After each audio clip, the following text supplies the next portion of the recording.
group leader of the SSLP, and Mr. Sunil Prabhu as the chief whip. On 21 June 2022, some members of the SSLP held a meeting under the chairmanship of the president of the Shivshena, Mr. UddhaVThackeray. In the meeting, it was resolved to remove Mr. Shinde as the group leader of the SSLP and appoint Mr. Ajay Chaudhary.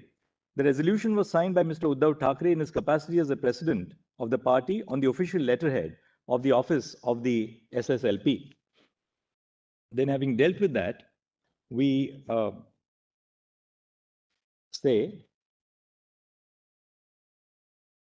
the Speaker was aware of the emergence of two factions in the Legislative Party on 3 July 2022 when he appointed a new whip and a new leader, because the resolution of the respondents specifically mentions that a split had occurred due to prevailing dissatisfaction in some MLAs of the Shiv Sena.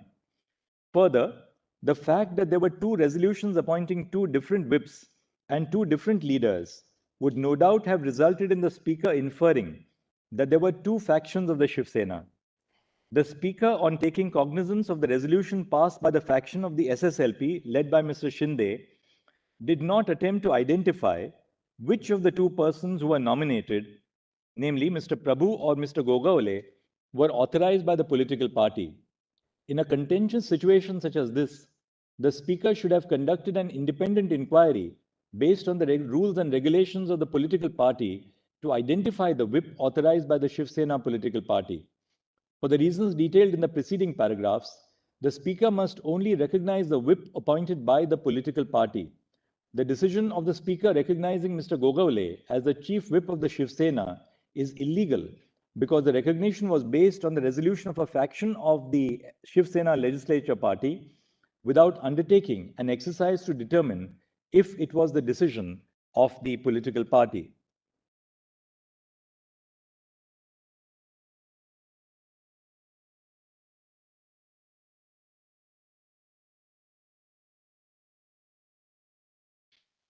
Harmonizing the 10th schedule with paragraph 15 of the symbols order. This court cannot accept the solution proposed by the petitioners and lay down a constitutional sequence. To hold that the Election Commission of India is barred from adjudicating petitions under paragraph 15 of the symbols order until the final adjudication of the disqualification petitions under the 10th schedule would be in effect to indefinitely stay the proceedings before the Election Commission of India. This is because an order of the Speaker attains finality only after all avenues for appeal have been exhausted or are barred by the passage of time. The time that it would take for an order of the Speaker to attain finality is uncertain. The Election Commission of India is a constitutionally entrenched institution which is entrusted with the function of superintendence of and control over the electoral process. The ECI, which is a constitutional authority, cannot be prevented from performing its constitutional duties for an indefinite period of time. Proceedings before one constitutional authority cannot be halted in anticipation of the decision of another constitutional authority. In arriving at this decision, it is not necessary for the ECI to rely on the test of majority in the legislature alone. In cases such as the present one, it would be futile to assess which group enjoys a majority in the legislature. Rather, the Election Commission of India must look to other tests in order to reach a conclusion under paragraph 15 of the symbols order. The other tests may include an evaluation of the majority in the organizational wings of the political party, an analysis of the provisions of the party constitution, or any other appropriate test. Then we deal with the judgment in Sadiq Ali's case, and having dealt with the judgment, we say the disqualification proceedings before the Speaker cannot be stayed in anticipation of the decision of the ECI. In cases where a petition under paragraph 15 of the symbols order is filed after the alleged commission of prohibitory conduct, the decision of the ECI cannot be relied upon by the Speaker for adjudicating disqualification proceedings. If the disqualification petitions are adjudicated based on the decision of the ECI in such cases, the decision of the ECI would have a retrospective effect. This would be contrary to law.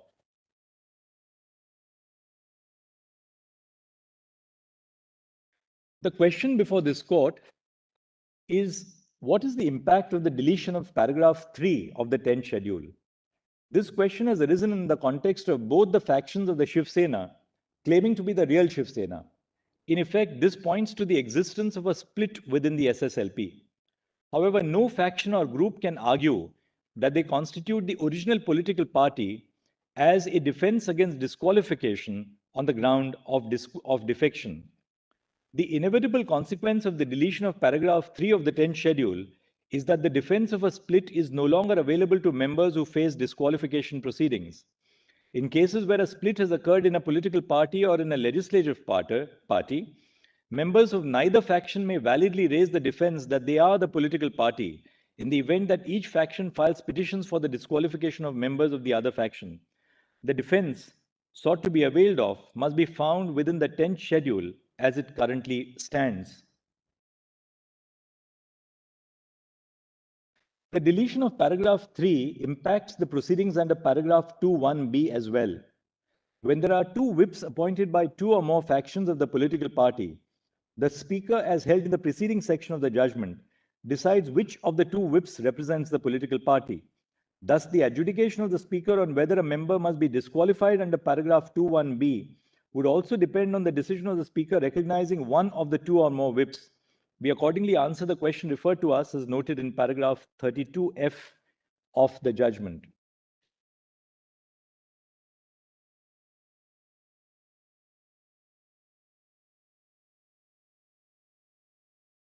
To avert a no confidence motion, the incumbent government may not advise the governor to convene a session of the assembly, and the Speaker may adjourn the sitting of the House to prevent voting for granting leave to move a motion of no confidence.